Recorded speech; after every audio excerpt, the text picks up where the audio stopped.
Good morning, everyone, and thank you all for coming.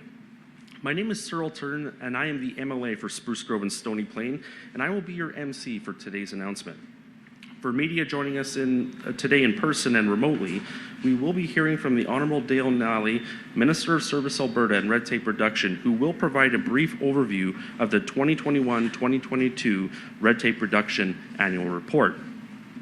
Then we're going to hear from Annie Dormuth, Provincial Director of the Canadian Federation of Independent Business, an organization that puts a spotlight on confusing rules and paper burden that small business owners and everyday people face each and every day. After that, we're going to open up the floor to take some questions from the media. A quick photo op will follow, and then our speakers will take a brief tour of this wonderful tap room and brewery located right here in Spruce Grove. So before we go any further, I just want to give a huge thank you to Randall, Jan, and Amelia Gillett, the owners of Raven Wolf Brewing Company, for extending their hospitality and allowing us to hold our event here today. With that, I'm now going to turn things over to Minister Nally. Mr. Nally?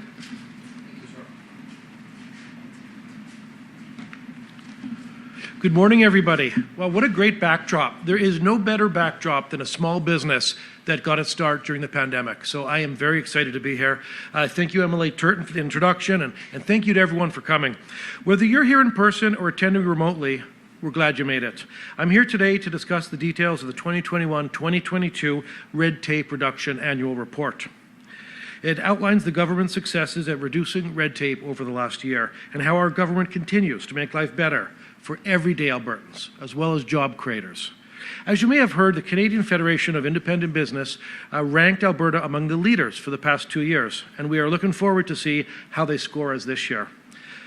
Over the past few years, our government has been working to modernize regulations resulting in reduced costs for Albertans. This is part of what makes Alberta the ideal place to live, work, and invest, supporting economic growth, diversification, and job creation. Over the past years, our government has been working to modernize regulations resulting in reduced costs for Albertans. This is part of what makes Alberta the ideal place to live, work, and invest. Now, before I go any further, I'd like to tell you a little bit about our hosts, Raven Wolf Brewing Company. This family-run business is a true Alberta success story owned by Randall and Jan Gillett, along with their daughter Amelia. Raven Wolf grew out of Randall's passion for home brewing. As his skills grew, Randall and Jan began inviting friends over to try his beer.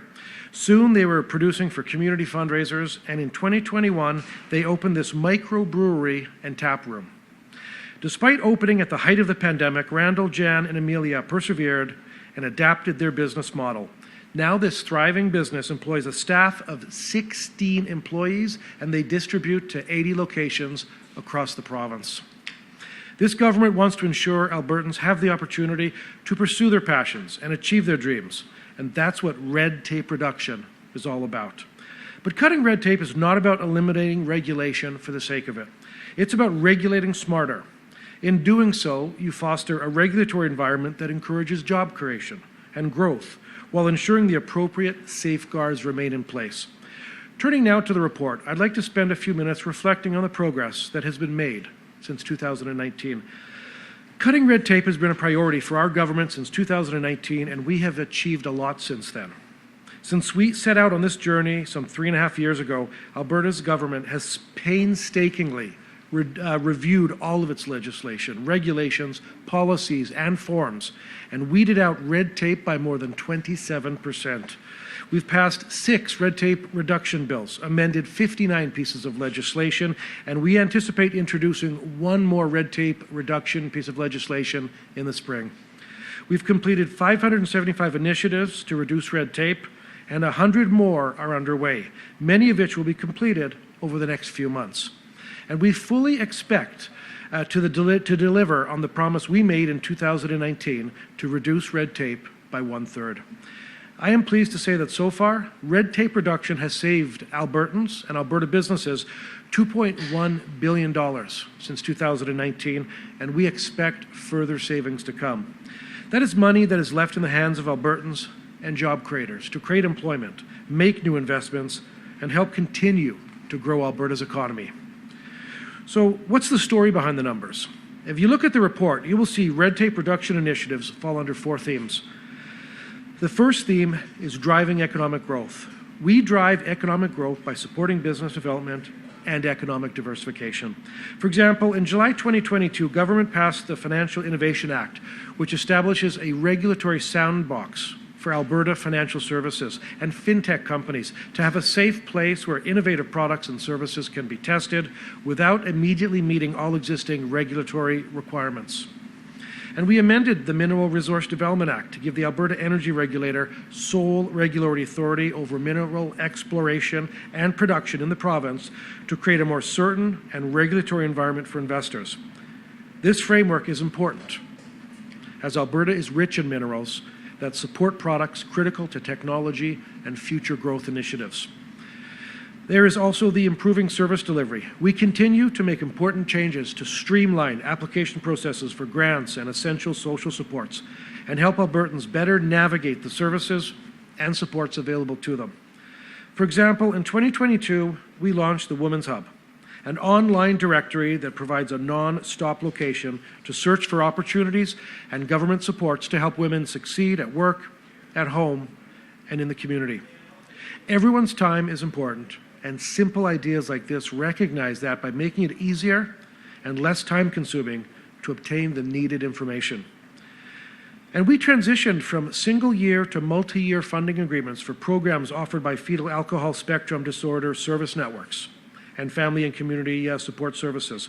So service providers spend less time updating business plans and submitting grant applications every year and can instead focus more time on helping their clients.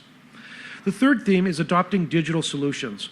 Alberta continues to embrace digital solutions to speed up environmental regulatory approvals, increase the transparency of consultation with Indigenous communities, and improve access to health records. For example, in April 2022, government launched an internal initiative to accept the use of digital signatures more widely across government ministries. Through the use of digital signatures, program and service applications can be completed fully online, which saves both time and resources for those submitting and reviewing documentation, such as grant applications, for example. And we launched an online occupational health and safety tool to make the OHS Act regulation and labor code available as a searchable document that allows workplace health and safety professionals to more easily identify and apply OHS rules that apply to their job sites. Again, time has great value, so initiatives like this that free up time allows for it to be focused on more productive uses. The fourth theme is improving how we regulate. Government is determined to ensure that red tape does not creep back into regulation, legislation, policies, or forms. This work includes minimizing the growth of new regulatory requirements, taking an outcome-based approach to new regulation, and including only the protections that are necessary. For example, changes made to the Municipal Governments Act support local economic development and small business growth by allowing municipalities to establish inter-municipal business licenses that allow businesses to operate across multiple municipalities without having to purchase a license in each municipality. That's great news for mobile companies like food trucks, photography businesses. And we updated the Provincial Parks Act and the Public Lands Act to allow government to tailor public land use rules to specific regions, moving away from a one-size-fits-all approach. These place-based guidelines allow Albertans to enjoy all provincial landscapes without unnecessary onerous requirements, while still retaining responsible land use as well as environmental protections. These are but a few of the initiatives highlighted in the annual report, and I encourage you to spend some time flipping through to see what else has been done to reduce red tape, all with the goal of improving government services, supporting the economy, and in general, making Alberta a great place to live, work, and invest. I'm also reminded that this has been a team effort that included contributions from former Associate Ministers Hunter as well as Furr, all of our cabinet colleagues, the members of our 9 red tape reduction industry panels, and the Albertans who shared their ideas for reducing red tape in our province. As I look ahead, we get closer to reaching our goal of reducing red tape by 1/3. Our next step will be to build on the culture shift that is already taking place across government. While a lot of the cutting is already done, there continues to be opportunities going forward. Further, we want to make sure we look at all our new initiatives through a red tape reduction lens.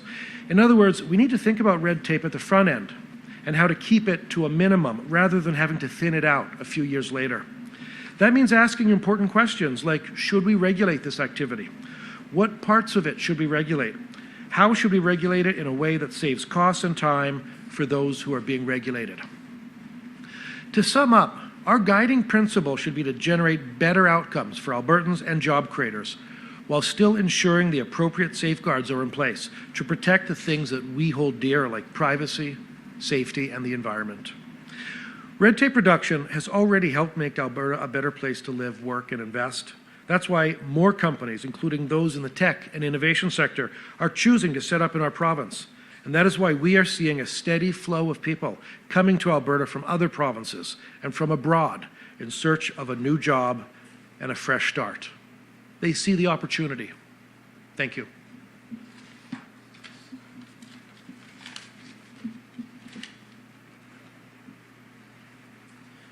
Well, thank you very much, Minister Nally. At this point, I'd like to turn it over to Annie Dormuth from CFIB to say a few words.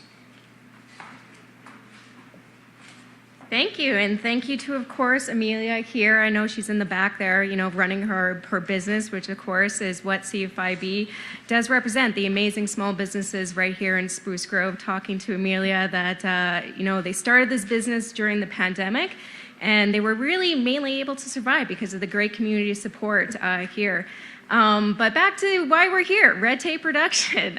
14 years ago, and we can't believe it's been 14 years, but 14 years ago, CFIB started Red Tape Awareness Week to really hold governments accountable for the rules, processes, and paperwork that govern our everyday lives.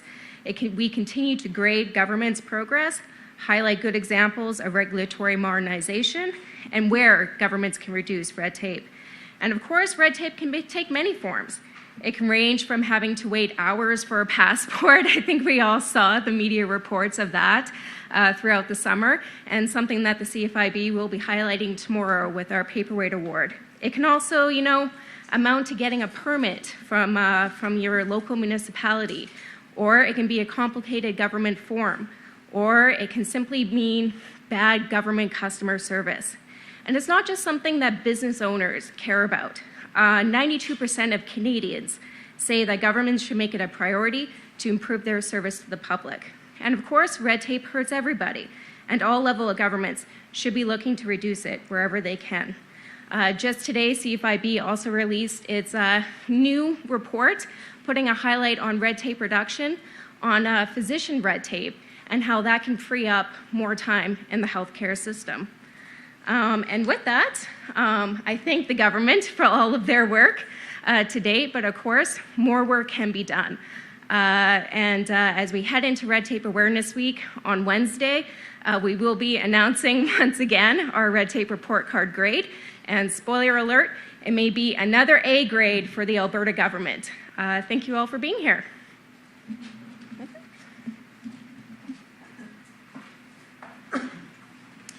Awesome. Well, thank you very much for that, Annie. And at this point, I'd like to hand things over to Jared Gustafson, Minister Nally's press secretary, to moderate the questions. So go ahead, Jared.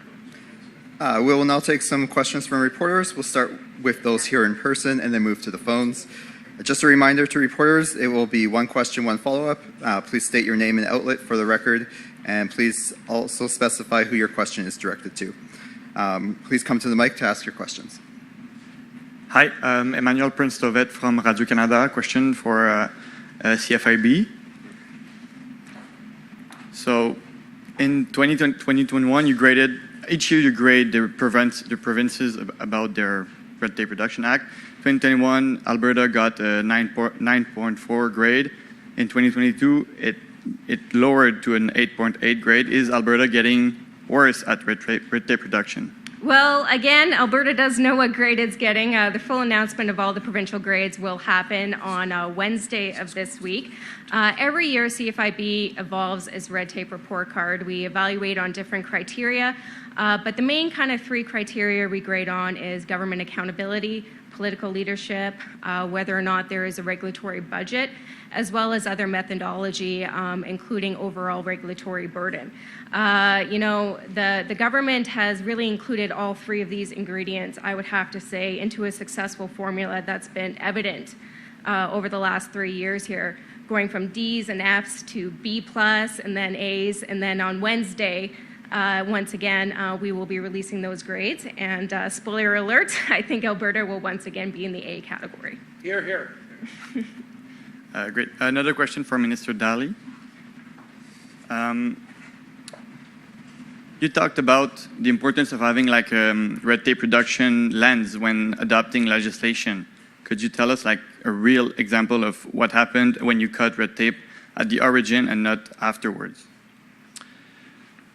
Well, I mean, this is the process that we're going through now. Our focus has been on cutting red tape that is in place.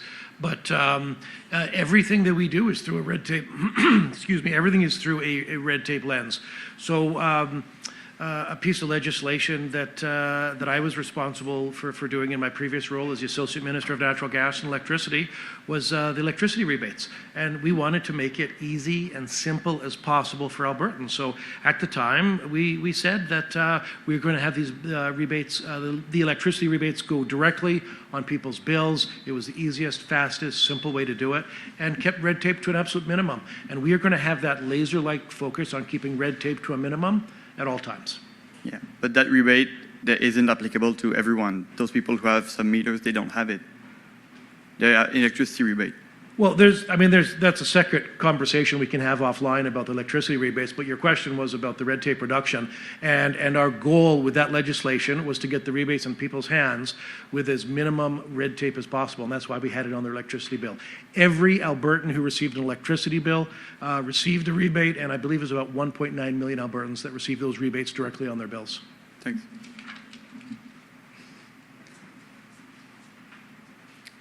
Seeing no more in person, we'll now go to the phone lines. Operator, please put through the first caller. Catherine Grgowski, Alberta Today. Hi there. This question is for Minister Nally. You had mentioned, I believe it was Bill 13 and the regulatory sandbox. Can you give me some examples of where that is currently in use? Not right now, only because it's not my file, but I can tell you that the purpose of that was to create this regulatory sandbox so that fintech companies and other financial services companies that are looking to invest in Alberta, rather than making a significant investment in regulatory compliance, can stick their toe in the water in this sandbox and figure out their business model in Alberta without the cumbersome burden of unnecessary regulation. So that's the purpose of it. If you're looking for specific examples, I'd refer you to the Minister of Business Development. Jobs, Economy, and Northern Development, I think is the title. Right, Minister Jean. And so how do you track the effect of reducing red tape? You had mentioned a dollar figure that businesses save. What do you do to track to make sure that it's not causing harm or that it's causing benefit? Well, we use our we have 9 industry panels that review all of this red tape, and one of the questions that we look at is how much money is this going to save Albertans? If there is no monetary savings to Albertans, and it's under the umbrella of responsible regulation, those are not the type of red tape reductions that we're looking for. We are looking for burdensome duplication in the regulatory environment. That's what we're looking to eliminate, and the dollars that are associated with those unnecessary time-consuming processes. And the example that I gave in my comments earlier was the fetal alcohol syndrome grants, which have gone from a 1-year funding model to a 3-year funding model. That means that the care providers can spend less time filling out grant applications and more time looking out for Albertans and doing what they're supposed to be doing, which is putting Albertans first. And so that's just one example. And we utilize our industry panels to certainly calculate the money that's saved and associated with that. Operator, please put through the next caller. Michelle Bellefontaine, CBC. Oh, hi there. This is a question for Minister Nally. So about the CFIB news release talking about Alberta doctors spending over 2.1 million hours a year on unnecessary administrative work. What is your government doing to cut this? Great question, and I thank you for that. We have not looked into health aggressively during this last 3.5 years. 3.5 years for regulatory compliance because of the pandemic, and we wanted them to focus on healthcare delivery and taking care of Albertans. But now that we're getting into the endemic phase, and I have to tell you, we really embrace the CFIB's approach to looking at healthcare. So I will be monitoring what the other provinces are doing. I look forward to engaging with Minister Copping, and I'm very excited about how can we make life better for all Albertans by having doctors spend less time filling out paperwork and more time taking care of their patients. And do you have a follow-up? So you haven't done anything then, in other words, in health? I think CFIB made the announcement this morning, if I'm not mistaken. So I know you hold us to a high standard over there at the CIBC, but you got to give us a couple of weeks to look into it. Operator, please put through the next caller. No other questions in the queue at this time. And that concludes the press conference. Thank you. Thank you.